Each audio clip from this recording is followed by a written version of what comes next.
Dios les bendiga, un saludo aquí de parte mía, claro está, directamente desde el pueblo más poblado de Puerto Rico, Bayamón.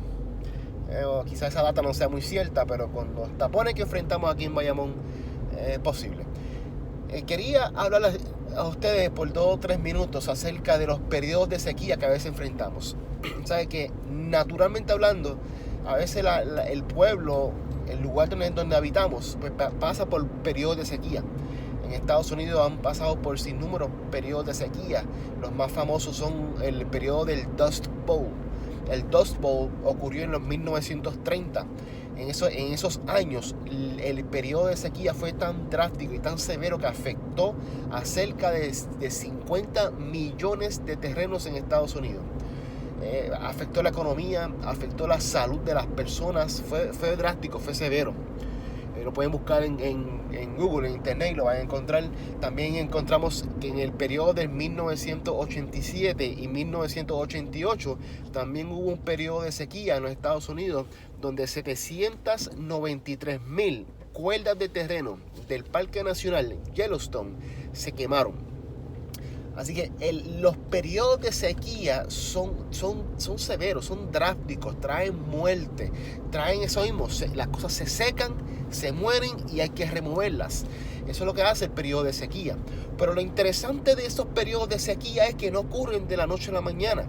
O sea, no es que hoy estaba todo normal y mañana de momento se secó todo y se murió. Así no sucede. Algo tiene que anteceder ese periodo de sequía. Algo tuvo que haber pasado. Normalmente cuando hay periodo de sequía es por la falta de lluvia. Cuando no llueve, cuando no hay agua, pues entonces por un largo periodo de tiempo, pues entonces las cosas se tienden a secar. Y espiritualmente hablando, las personas se secan espiritualmente porque por un periodo de tiempo han descuidado su vida espiritual, han descuidado su vida de oración, han descuidado su vida de búsqueda, su intimidad con Dios, han descuidado su lectura de la palabra, que uno se nutre de la palabra de Dios. La Biblia dice que la fe viene por el oír y el oír la palabra de Dios. Así que así mismo como yo la leo y la escucho, me nutro de ella. Así que cuando una persona se encuentra atravesando por un periodo de sequía espiritual, es porque ha descuidado su vida espiritual. Entonces uno tiene que tomar las medidas necesarias para poder levantarse de esa sequía espiritual. ¿Y cómo lo hace? Sumergiéndose en aquello que necesita uno para poder salir de la sequía espiritual, aquello que faltó, que provocó que la sequía espiritual llegara a nuestras vidas. Normalmente cuando se habla de la sequía natural, lo único que puede salvar, ¿verdad?, una población, un terreno, un lugar, de que la sequía espiritual no llegue a la muerte en la sequía no llegue a la muerte de árboles, de la flora y la fauna, de la vegetación. Lo único que puede salvar es el agua. Y normalmente lo que antecede después de un periodo, mejor dicho, normalmente lo que sucede después de un periodo de sequía es que viene un periodo de mucha lluvia.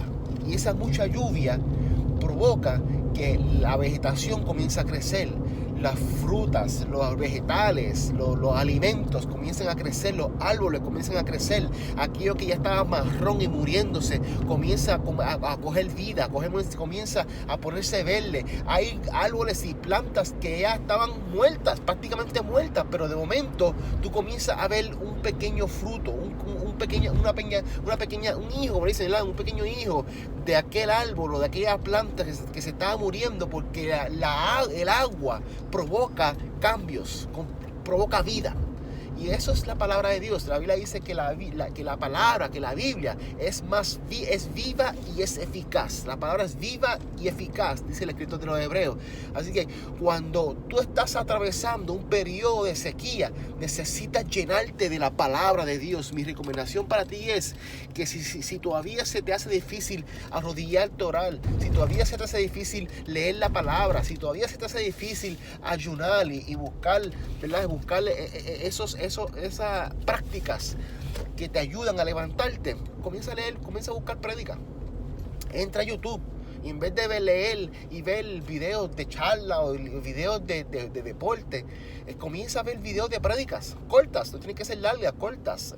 extractos, 5 o 6 minutos de prédicas y comienza a nutrirte de esa palabra y eso te comienza a predicar y comienzas a levantarte y después vas a comenzar a sentir algo diferente y comienzas a escuchar música cristiana y comienzas a leer porciones pequeñas de la palabra. Es una manera, una estrategia de cómo uno levantarse de esa sequía espiritual, porque el problema es que si no te levantas de la vida de esa sequía espiritual, la sequía espiritual puede provocar muerte. Y si la muerte llega a tu vida, la Biblia dice que un árbol que no da fruto es cortado y echado fuera. Así que levántate en el nombre de Jesús, que Dios tiene cosas grandes para tu vida. Amén.